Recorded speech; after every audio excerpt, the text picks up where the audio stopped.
नमस्कार, स्वागत है आपका न्यूज़ लॉन्चर पर। मैं अशोक वानखड़े लेकर आया हूं आपका अपना कार्यक्रम द एक्स-रे। एक खबर कल सुबह-सुबह तड़के में fire brigade, Uttar Pradesh police, ambulance, NSG के कमांडो सब ने नऊ मॉल एवेन्यू पे धावा बोल दिया। लोग आश्चर्यचकित हुए। पता नहीं बीएसपी की सुप्रीमो मायावती जी को क्या हुआ। एकाएक एम्बुलेंस में एक महिला को लेके जाया गया, सिविल हॉस्पिटल में लेके गए। पूरा मीडिया टेंस था, कहीं मायावती जी की तबीयत तो ठीक नहीं। बाद में पता पड़ा कि ये मॉक ड्रिल थी। एक मॉक ड्रिल ताकि मायावती जी की सुरक्षा के मायने ठीक है कि नहीं है, इसको बीच-बीच में टेस्ट करते रहते हैं। उस टेस्टिंग का एक ये अभियान था। मायावती का महत्व कुछ दिनों से ज़्यादा ही बढ़ रहा है। मायावती पहले ही एक फोर्स थी। बहुजन समाज पार्टी अपने बलबूते पे इसी उत्तर प्रदेश में सरकार में भी थी, 5 साल सरकार चलाई। लेकिन उसके बाद जब बीजेपी सत्ता में आई, खासकर दिल्ली में, उसके बाद एजेंसियों का जो उपयोग हुआ, उससे कहीं न कहीं बीएसपी पूर्ण रूप से स्लीपिंग मोड में चली गई और स्थिति ये हो गई कि 2024 के चुनाव में उनके पास मात्र 0 विधायक थे। जो पार्टी अपने बलबूते पे 15 साल पहले सत्ता में थी, 15-20 साल पहले, वो अब एक भी विधायक अपना नहीं दे पाई। लगातार मायावती जी पे आरोप लगते रहे कि वो बी टीम करके उपयोग में लाई जा रही है बीजेपी से। वोट कटाने के लिए उनका उपयोग होता। जो मायावती जी अपने बलबूते पे सत्ता में थी, धीरे-धीरे उनका वोट प्रतिशत इतना घटता गया कि वो 9.39% पे आया। लेकिन मायावती का महत्व कैसा बढ़ा? 15 मार्च को काशीराम जयंती थी। काशीराम जी आजादी के बाद पिछड़ों के सबसे बड़े नेता थे और उनका कद आज तक कोई नहीं छू पाएगा, ना छूने वाला है। सही मायने में पिछड़ों के उत्थान के लिए यदि किसी ने बिना राजनीतिक लाभ के काम किया हो, तो काशीराम जी थे। ये काशीराम जी की मूवमेंट ही थी कि जिसने बीएसपी को जन्म दिया। जब मायावती जी पहली बार चुनाव लड़ी लोकसभा का, तो 80,000 रुपए भी खर्चा नहीं हुए, उसमें भी पैसे बच गए थे। बीएसपी के पास फंड नहीं हुआ करता था, लेकिन बीएसपी के पास जज्बा था। पिछड़ों के लिए, जो पिछड़े लगातार एक वोट बैंक के रूप में कांग्रेस में समा गए थे, उनको अलग निकालने का काम काशीराम जी ने किया। जाटव और बाकी नेता, फिर ओबीसी, मुस्लिम, ऐसा कॉम्बिनेशन, सवर्ण ब्राह्मण भी जुड़ गए और बीएसपी अपने बलबूते पे सत्ता पे आई।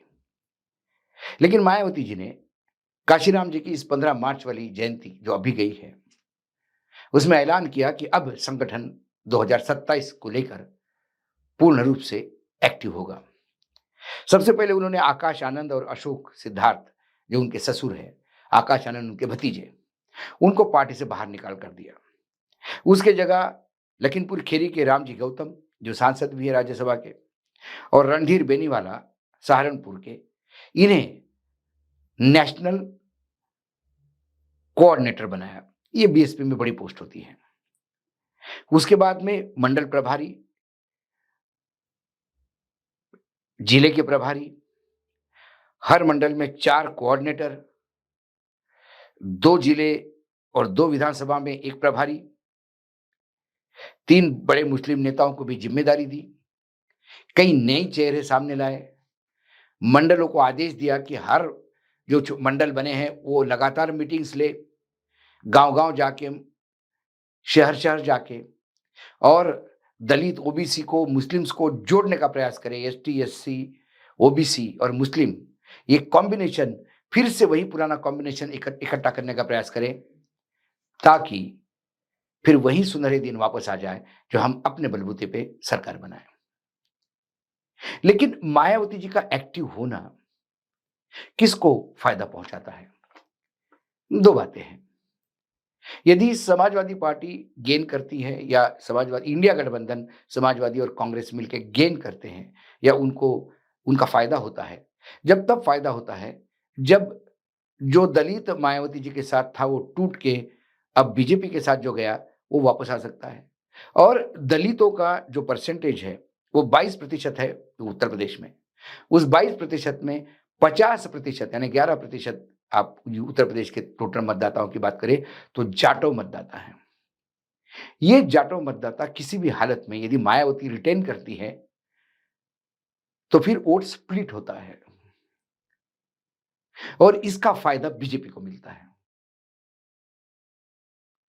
दूसरी ओर मायावती जी लगातार मुस्लिम प्रताड़ना के लिए बीजेपी के सामने हुंकार भर रही है। हाल ही में रमजान के दिनों में जो लाउड स्पीकर उतारे गए मस्जिद से, उसको उन्होंने भयानक विरोध करके बीजेपी को कटघरे में खड़ा कर दिया। मुस्लिमों के प्रति वो लगातार अपने स्टेटमेंट दे रही है। उत्तराखंड में पास के जब कुछ मदरसे पे ताले लगाए गए, कुछ मस्जिदें मज़ारें तोड़ी गई, उसको लेके उन्होंने एक फ्रंट खोल दिया बीजेपी के खिलाफ, ताकि मुस्लिम भाइयों में पेट की जाए। 3 बड़े मुस्लिमों को बड़े ओहदे पे बिठाया। कुल मिला के यदि मुस्लिम मत अगर टूटता है, डिवाइड होता है बीएसपी में और इंडिया गठबंधन में, तो भी एडवांटेज बीजेपी है। यूं ही नहीं, ये जो नेशनल कोऑर्डिनेटर है रामजी गौतम, इनको जब भेजा गया राज्यसभा, तब उनके पास, मायावती जी के पास 19 विधायक थे। 19 विधायकों की औकात ही नहीं थी कि वो किसी को राज्यसभा भेजे। लेकिन बीजेपी ने अपने सरप्लस मत रामजी गौतम के नाम ट्रांसफर कर उन्हें राज्यसभा पहुंचाया। वो ओरिजिनल नेक्सस है बीजेपी और बहुजन समाजवादी पार्टी का। आकाश आनंद का बाहर जाना ये भी क्योंकि वो बीजेपी के खिलाफ बहुत वोकल हो गए थे, आक्रामक हो गए थे। अब रामजी गौतम जो बीजेपी के बलबूते पे राज्यसभा पे है, वो बीजेपी के खिलाफ तो बोलेंगे नहीं। मायावती जी जो बोल रही है वो दलितों के उत्पीड़न पे नहीं बोल रही है, वो मुस्लिम उत्पीड़न पे बोल रही है।